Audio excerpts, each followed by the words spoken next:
But in the end, I concluded that after 7.5, nearly 8 years of breastfeeding 4 kids in total, I have deserved breastfeeding jewellery.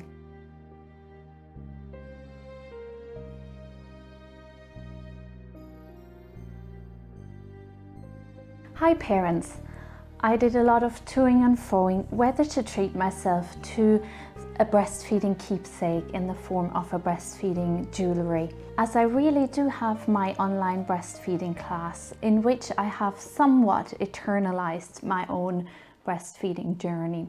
But in the end, I concluded that after 7.5, nearly 8 years of breastfeeding 4 kids in total, I have deserved breastfeeding jewellery. I was looking for affordable jewellery as I don't have the budget for bespoke jewellery. So I went on Etsy and I found the Etsy shop H3 Idaho Designs, and they offer breast milk preservation kits along with the jewellery that you can then transfer the preserved breast milk into. It was quite affordable, the whole kit, so the preservation powder and then also the jewellery and the hardener was €23.72, and then I also paid €12.94 for delivery charges. It came from the US, so it took about 10 days to deliver. So today I'm going to take you along the process of making the breast milk jewellery.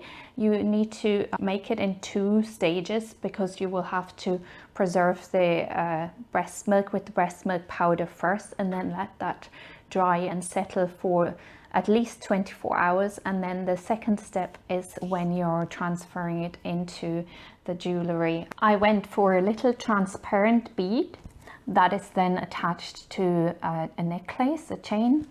And yeah, I'm excited to see how it will turn out. I'm sharing this process with you today because Christmas is coming up and that might be something you're interested in as well, for yourself or for a loved one, for a friend, a sister or relative. So come along. So everything you need for the first stage for the preservation of the breast milk is pre-packaged. There is a 2 milliliter syringe. You only need 2 milliliters of breast milk, so it's not a lot. So even if you're coming towards the end of your breastfeeding journey, it's very easy to collect 2 milliliters of breast milk, a little spatula and parchment paper. So you're going to stir the breast milk with the preservation powder and then spread it out on the parchment paper. And then in here I have the preservation powder. So I'm going to hand express 2 milliliters of breast milk or a bit more and then just withdraw with the syringe. I'm going to do that now.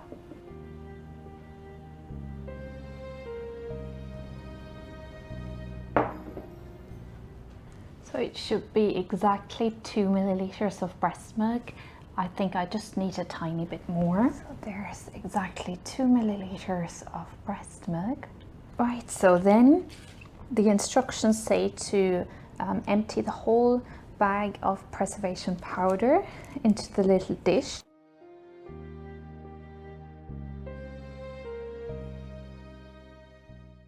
And then add all the breast milk, so the whole 2 milliliters, into the dish as well. And there's a little spatula that you can spread it onto the parchment paper with once you stirred it, and the other side of the spatula you take to stir and give it a good stir to mix it all really well together.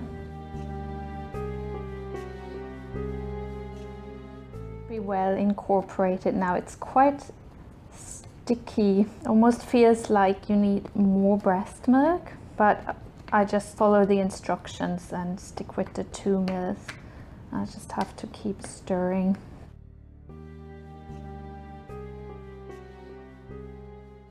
You can see it's quite a thick paste, so I'm just going to put it onto the parchment paper now and spread it out.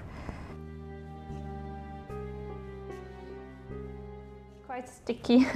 It's white in color. I mean, the breast milk is white too, but I do wonder if you just had added 2 milliliters of water, because the powder is white, whether it just would be the same white color with water as it is with breast milk. But it is supposed to preserve the milk, so I know it's breast milk in it.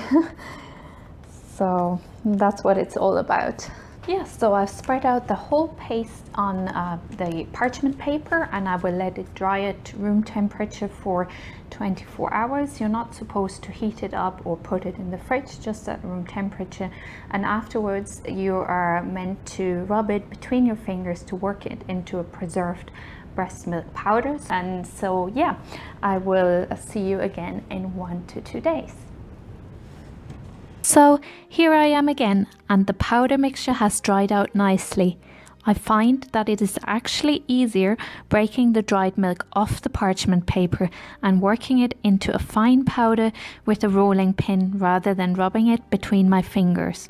Once the powder is really refined, I'm taking 2 decent pinches and add them to the mixing cup. Now I'm putting on the gloves, and I'm pouring the 2 little containers of resin and hardener into the mixing cup, one at a time. Using the mixing stick, I'm mixing them all together in the dish for about 2 minutes. This step is important because the resin will not harden if not mixed together completely.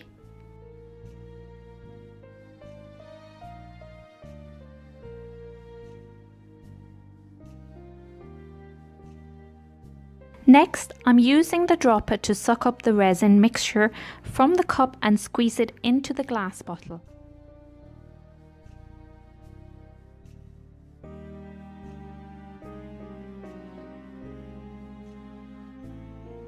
Then I'm popping any tiny bubbles at the top with one of the sticks provided. After that, I'm placing the glass bottle in a small bowl of salt to keep it upright. This last bit really is the tricky bit. While still wearing gloves, I'm getting the super glue ready. Holding the glass bottle in one hand and the super glue in the other, I'm attaching the silver cap to the bottle. So this is the final product. Overall, I'm very happy with how it turned out, even though the process wasn't as straightforward as described in the instructions. I found especially transferring the preserved breast milk powder with the hardener into the glass bottle was a bit of a challenge, because it was more of a paste than a liquid, and you were supposed to draw it up with this dropper and then transfer it into there. So you had to kind of scrape it more into it rather than dropping it into it. So that was a little bit messy.